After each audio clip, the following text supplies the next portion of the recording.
Oke, bismillahirrahmanirrahim. Assalamualaikum warahmatullahi wabarakatuh. Di sini saya akan menjelaskan tentang uji Friedman.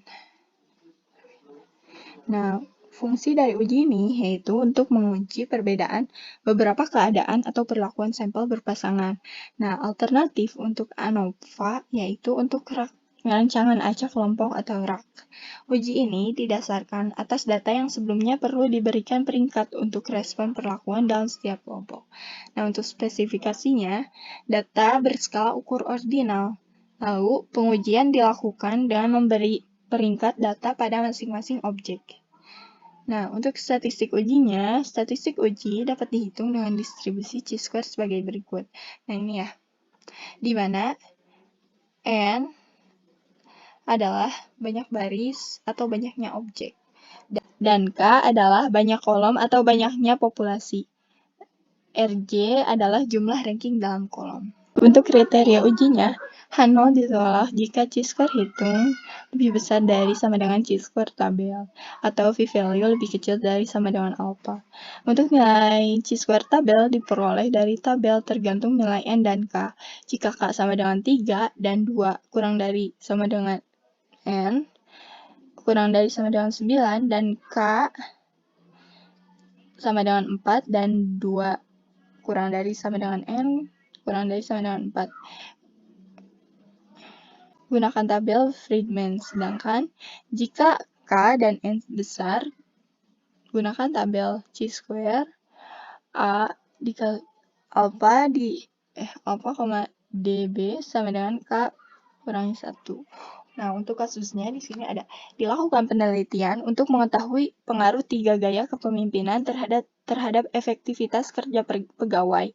3 gaya kepemimpinan itu adalah gaya kepemimpinan direktif, suportif, dan partisipatif. Nah, efektivitas kerja pegawai diukur dengan suatu instrumen yang terdiri dari 15 butir.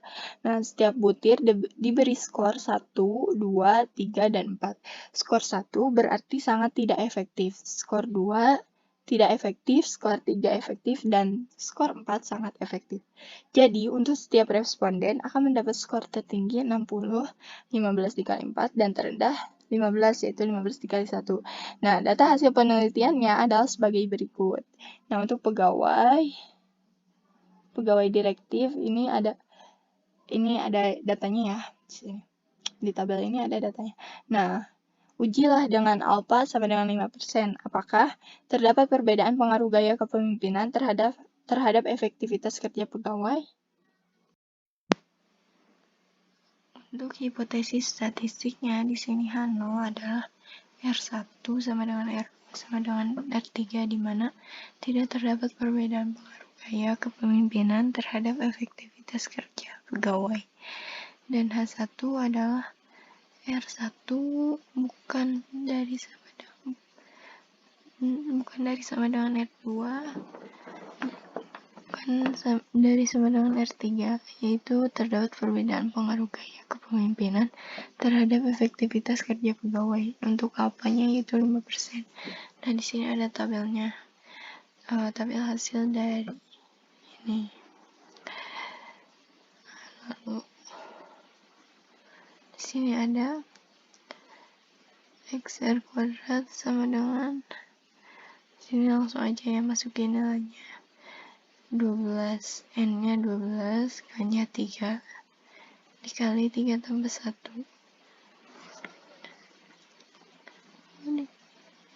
Ini nilai mutlak dari 31 kuadrat ditambah 15 kuadrat ditambah 26 kuadrat. Nah, untuk dikurangi 3, N-nya 12 dikali 3 tambah 1 sama dengan 11,167.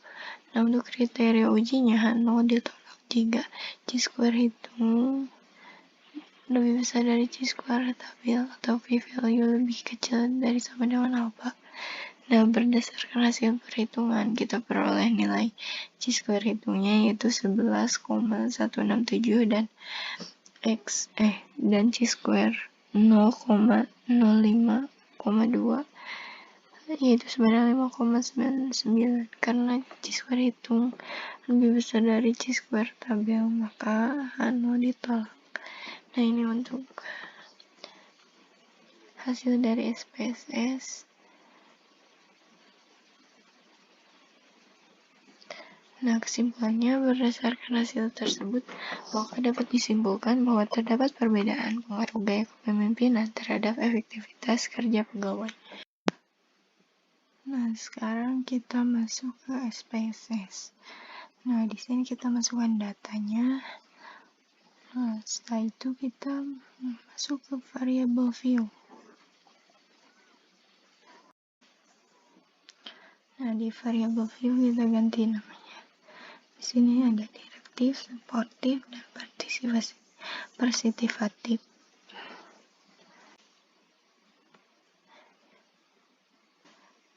Nah, setelah itu kita langsung masuk ke analyze. Di sini kita langsung masuk ke non-parametric size. Kita masuk ke correlated sample.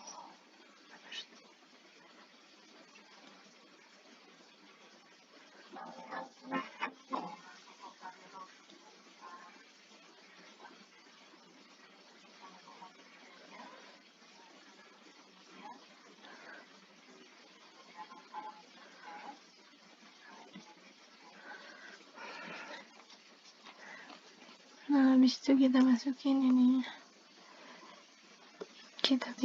Kita masukin ke sini.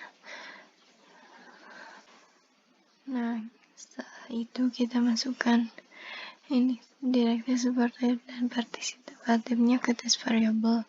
Nah, langsung kita pilih, karena ini uji Friedman, kita langsung pilih uji Friedman. Oke. Nah, ini untuk hasil dari SPSS.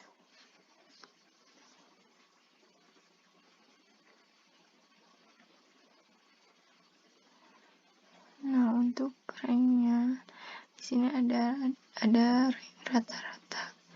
Nah, lalu yang ini ada chi-square-nya sebesar 11,167 dan signifikannya 0,004. Mungkin sekian. Assalamualaikum warahmatullahi wabarakatuh.